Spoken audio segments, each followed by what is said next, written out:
আসসালামু আলাইকুম প্রিয় দর্শক, আমি ডাক্তার মোহাম্মদ রায়হান উদ্দিন। আজকের ফিডব্যাক একটু ভিন্ন ফিডব্যাক, কারণ আজকে আমার সাথে যারা আছেন ওনারা যে প্রফেশনে আছেন ওনাদেরকে আমরা স্যালুট দিতেই হবে। ওনারা যে কাজগুলো করেন সেগুলো ওনাদের মুখ থেকে শুনবো।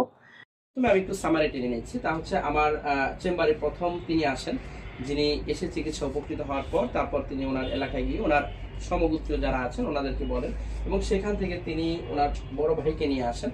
বড় ভাইকে যখন নিয়ে আসেন ওনার অবস্থা এতটাই খারাপ ছিল, সারা শরীর ওনার চুলকানো ছিল এবং তিনি একেবারে ঘুমাতেই পারতেন না, এতটা খারাপ অবস্থা ছিল। সেই অবস্থা থেকে তিনি আলহামদুলিল্লাহ এখন সম্পূর্ণ সুস্থ, এবং ওনার ডায়াবেটিস ধরা পড়েছিল আমার এখানে আসার পরে, এবং অনেক বেশি পরিমাণে ছিল। ডায়াবেটিস একেবারেই অনিয়ন্ত্রিত অবস্থায় ছিল, সেই অবস্থা থেকে ডায়াবেটিস সম্পূর্ণ নিয়ন্ত্রণে রয়েছে। প্রিয় দর্শক, ওনারা যে কাজটি করেন, ওনারা মূলত সিটি কর্পোরেশনে জব করেন, এবং ওনারা যে কাজগুলো করেন শুনবো ওনাদের মুখ থেকে। কেমন আছেন? আলহামদুলিল্লাহ। মূলত এখানে যখন এসেছেন কিভাবে এসেছিলেন প্রথম? স্যার, আমার ভাই এখানে আসার পরে উনি একটু ভালো পেয়েছে। হ্যাঁ, স্যারের কাছে আসার পরে, আপনার কাছে আসার পরে তারপর আমাকে বলছে যে অমুক স্যারের কাছে যাও বাবা। তারপর আপনার ভাইকে নিয়ে আসেন, এবং আপনার ভাই আলহামদুলিল্লাহ এখন কেমন আছে?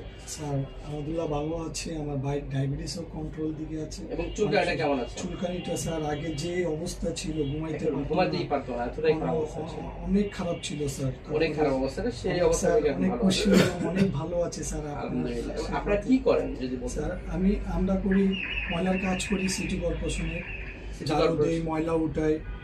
আমাদেরকে দেখে অনেকজনরা ঘৃণা করে, হিংসা করে, অহংকার করে। আমাদেরকে দেখে 10 হাত দূরে তাকে মুখ ডাকাইয়া চলে যায়। আমাদেরকে কোনো চা খাইতে গেলে, কোনো নাস্তা খাইতে গেলে আমাদেরকে দূরে যেতে বলে, ঢুকতে দেয় না, কষ্ট পাই।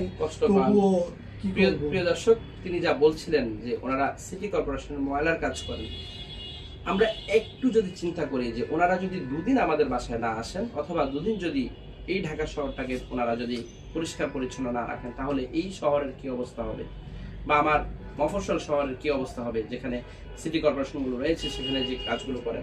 আমাদের বাড়িতে এসে ওনারা ময়লাগুলো নিয়ে যাচ্ছেন। প্রিয় দর্শক, ওনাদের প্রফেশনকে আমি স্যালুট জানাই, আমি সম্মান করি ওনাদের এই পেশাকে। ওনারা আছেন বলেই আমরা পরিষ্কার পরিচ্ছন্ন থাকতে পারি, শহরটাকে পরিচ্ছন্ন রাখতে পারি, আমাদের বাড়িঘর পরিচ্ছন্ন রাখতে পারি। কিন্তু কোনো পেশাই আসলে এই পেশাকে কোনোভাবেই আসলে নিচু করে দেখার কিছু নেই। ওনার পেশা থেকে উনি ওনার পেশাগত দায়িত্ব পালন করে, আমি আমার পেশা থেকে পেশাগত দায়িত্ব পালন করি। প্রিয় দর্শক, তিনি যা বলছিলেন এই ধরনের আসলে দৃষ্টিভঙ্গি পরিবর্তন করা উচিত আমাদের। প্রিয় দর্শক, যারা আমার নিয়মিত ভিডিওগুলো দেখে থাকেন, আপনাদের প্রতি কৃতজ্ঞতা জানিয়ে শেষ করছি। আসসালামু আলাইকুম।